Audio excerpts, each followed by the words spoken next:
Welcome back to the show. Check out these headlines. Bitcoin spot ETFs and gold. You're going to love this. And then we got Wyoming in the news. Binance and XRP options. Ripple announcement. Brad Garlinghouse response. And AMM vote, ladies and gentlemen. We got the votes. We'll tell you what the date is when they become a permanent part of the XRP ledger. And some very important dates we all need to know. We got that and so much more. Somebody roll that beautiful intro.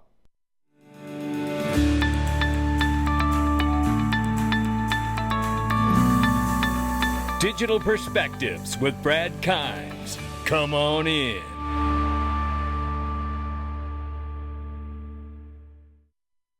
Welcome back to the show. You can follow us on Twitter and YouTube for exclusive content right now, or digperspectives.com as well. $2.74 trillion market cap for crypto. The market is up 1.2% in the last 24. 68,400 plus for Bitcoin, 3,900 plus for Ethereum, 101 plus $1 billion market cap for Tether. My goodness, that's a lot.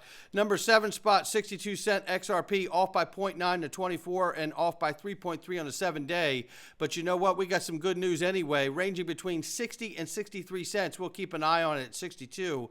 I want to tell you this: 54 days, 14 hours, 3 minutes, and seconds until XRP Las Vegas, ladies and gentlemen. And I don't want to tell you it's going to be fun. I want to tell you it's going to be fun, and it's going to be educational. It's going to be interactive, immersive. You're going to want to be at this conference. I'm going to tell you, David Schwartz is going to be on stage talking about the amazing new features coming to the XRP ledger, and the automated market makers just got the vote they needed. More on that in a second, but make sure you get your tickets while they're still available. VIP is sold out, and the general admission tickets are selling fast. So please get your ticket. I want to see all of you and meet you guys. And we have so many incredible panels and speakers for you. You're not going to believe it. I'm telling you, I'm so excited. This conference is for you. It is for you. So don't miss the opportunity to be there. You're going to learn so much. And then here, let's look at this. Talk about learning something. Well, I'll tell you what, this is a hell of a way to learn. Losses from crypto investment scams in the United States totaled $3.94 billion in 2023. And that's an increase of 53% compared to the $2.57 in 2022, according to the FBI. This, I believe, is in great reason why you see a lot of people wanting to buy into the spot Bitcoin ETFs, right? And they have hit $12.3 billion amid the record inflow surge. Let's have Eric Bokunis break this down here and listen to these staggering numbers in such a short amount of time. Take a listen. Is that it happened right off the bat. You know, the only possible precedent is gold. But gold ETFs, it took them 3 years basically to get where we are now with the Bitcoin ETFs in 7 weeks. Dang. It's something like that. It's ballpark 3 to 7 weeks. And that is wild. And even if you take out GBTC's outflows, that number is accurate, by the way. If you add in GBTC, you get to 53 billion in assets. I think gold probably took 5-6 years to get there. So in fact, the Bitcoin ETFs are already, I think, like 55% as much as gold. Right. So they're on a pace to pass gold like by July. This is crazy. I thought it would take 3, 4, 5 years. So everything, it's interesting. The fee war that happened in the 2 days before they launched, I always said that was like 2 years of fee war in 2 days. And I feel like this has been like a year or two of flows and volume smashed into like 2 months. And it's interesting because I do find that time is different in crypto. And I almost feel like ETFs are getting sucked into the crypto time thing, like that planet on Interstellar where like 1 minute is like 2 years on Earth or whatever. I honestly feel like, what is happening here is almost more consistent with the way crypto moves than the way a typical ETF moves. What an amazing comment that is, an observation, because I think he's so spot on here. I really do, because it's the birth of a new asset class and then new investment products on top of this new asset class. And people are getting it. And because they can get inside of the exposure to these assets without actually having to hold the crypto, open a crypto account and get cold storage and all the rest of it, they can get exposure to this inside of a regulated ETF. And that, the response is saying everything it needs to say, isn't it? And I think it would be very short-sighted for any of us to believe that there's only going to be Bitcoin ETFs in the world. This is going to be a continued rollout of products for cryptos that remain in this space. I couldn't be more excited. Couldn't be more excited. Wyoming has passed a law recognizing decentralized autonomous organizations as legal entities aiming to become a blockchain innovation hub. Now, this is interesting to me, and we have talked about this before because Wyoming has been a very big crypto advocate in making this designation, and now it's here. And I want to say that, you know, when you see states start to do this and provide clarity before the federal government does, this puts more pressure on the federal government to actually do their job, right? So this cannot, it's untenable for this to just continue state to state level without the federal government coming in and doing something. And first of all, I think it's great to have a way of recognizing decentralized autonomous organizations, because the truth is someone has to register this. And I said this a couple years ago, you can be decentralized, you can be DAOs all you want, but somebody's going to have to put their name on it and register it like an actual business. That much you're not getting around, at least in the early days of this. That's how this is. And I believe, if nothing's changed, that is the approach of how you register. So there's going to be accountability to all this decentralization. You can bet your bottom dollar. So Binance introduces XRP USD Tether options. And options contracts, if you're not aware of what you're doing, is a fantastic way to lose everything you own. So I'm just saying, be careful. I'm not saying don't do it, but make sure you educate yourself and understand the real variables and risk that exist when you start trading options. Okay, that's a very tricky area. I know. Just a quick story, very quickly, about options, if I could. I used to have a student when I was full-time teaching, playing music, and all of that stuff, and I had a student that was doing option trading on oil, and in one day he lost over $80,000. in one trade. Be very careful. We have some good news right here for Ripple. They are proud to announce the promotion of 2 seasoned leaders to the Ripple executive team. It's John Billich, Chief Financial Officer, and Marielle Kelly, Senior VP, People and Places.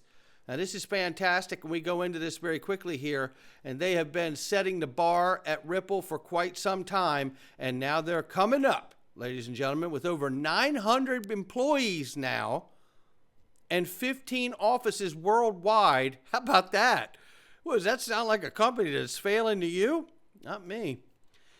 And then we have this unique culture, and is the cornerstone of what shaped the company since 2012, and it comes down here if you get into it.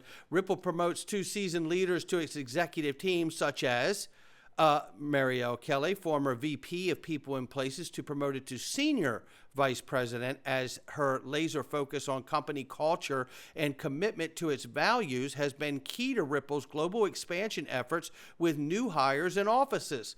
John Billich joined in 2016 as director and quickly rose through the ranks before his recent promotion to Chief Financial Officer.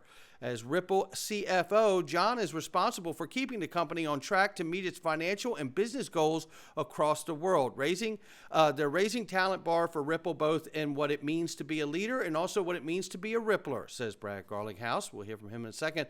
But what I want to say is that Chief Financial Officer promotion right there, you got to have a good CFO if you want an IPO, right? I'm just saying. Here we see Brad Garlinghouse chime in. Shout out to Brad. John and Mariel haven't just had a profound impact during the tenures at Ripple. They both raised the bar on what it means to be a Rippler. Very proud to now have them on our executive team. Very happy for Ripple, and this is real growth. You're watching people just grow inside the company, raising the hype bar and what they do at Ripple. And 900 employees now. Whoa! They are growing fast. And so is this. Look at this. That was quick. Shout out to Vet for keeping all of us up to date here. The automated market maker for the XRP ledger is now in activation in over 80% yes votes. You know what this means. The automated market maker will be officially activated on March 22nd. Wow. Permanent part of the ledger, March 22nd. That is super exciting. And now we'll have to look at this. These are another set of dates that Ashley Prosper has shared here. And these are fantastic to pay attention to. Warning signs are flashing red. March 5th, and this is broad now. This includes a lot of things, but it's very important. These dates are very important to pay attention to and be aware of. The March 5th International Monetary Fund had warned the U.S. lenders' continued exposure to risk could spark a new financial crisis. And March 6th, the Fed Chair Jerome Powell warns cutting rates too soon could backfire. And on the same day, Bank of America issued a warning of U.S. dollar collapse. Same day, March 6th, Times Square billboard warns about ticking time bomb of $34 trillion national debt. March 7th, FDIC reports bumpy fourth quarter for banks, warns of credit risk ahead. March 11th, we know that the BTFP, which is the Bank Term Funding Program, ends, and that could be very bad, right? March 19th through 20, we have the FOMC meeting looking forward. And then March 22nd, she's added in, automated market makers will be live on the XRP ledger. And then March through April, we have the Fed's overnight reverse repo drying up. Quantitative tightening kicks in. These events that are highlighted here by Ashley Prosper are really critical for me. And I believe they're really critical for me because I do believe that the pressure and the intense pressure that the debt and the printing of the U.S. dollar has been, and that is now upon all of us and the government and the Treasury at this point, I believe is one of the main reasons that the XRP ledger was created with the XRP token, and that the XRP ledger also serves as a decentralized exchange. Make no mistake. I mean, that is what I believe and have always believed. That's why I've not been into meme coins and chasing candles or pumping tokens. It's not my bag. And I know that I've left a lot of money behind and on the table, but that's not the way I invest. And that's okay if you do, right? This is why I'm here, and these things matter. And what it looks like to me is that we are moving to a critical inflection point that will have to be dealt with. And we will need something like the XRP ledger and its DEX to begin to help the world to shift in a new paradigm, a great financial paradigm shift. That's what we need here. And I see that stage being set, and I'm not happy about it. What I'm happy about is knowing that if they get this right, there is a solution. There is a way forward that we can create a new world, a better world, and one that can alleviate the spillover shocks of the U.S. dollar serving as the world reserve currency. And I believe that we can make it remain a dominant currency of the world if we get the integrity of the design of the U.S. digital dollar correct with legislation. And that's where we are there. Now, before we get out of here, don't forget, as Vet reminds, now that automated market maker for the XRP ledger is scheduled for activation on March 22nd, it's time to call all builders and projects to use the opportunity before the launch to create automated market maker APIs, Telegram Discord bots, token launch pads, aggregator and metrics websites, automated market maker platforms, and much more. It will be needed, and users will be looking for basic infrastructure and tooling to interact with the automated market maker. And this is absolutely true. And now this is where it's all hands on deck, full court press to all the developers out here. And, I'll add to that. And if we get the legislative clarity that we need, just you watch how many builders will flock to this network once this case is resolved, the last final component to it. I think that has been a major suppression for innovation and people wanting to bring their ideas and incorporate it with the XRP ledger. And once we pass that hurdle of legislative clarity and the final ruling on this case, I think then we can prepare to see everything we've always known is waiting for the XRP ledger. and the community. Well, we're going into the Freedom Zone, digperspectives.com. It's not financial advice from me or anyone else. This is a great way to support the channel here. And you know what? All you got to do is come on in. Today, we are going to jump into it. We're getting into a very cool thing that there is no task beneath us. And what a great way to look and serve people all around you. And we're going to go in and talk about that right now in the Freedom Zone. Come on in. All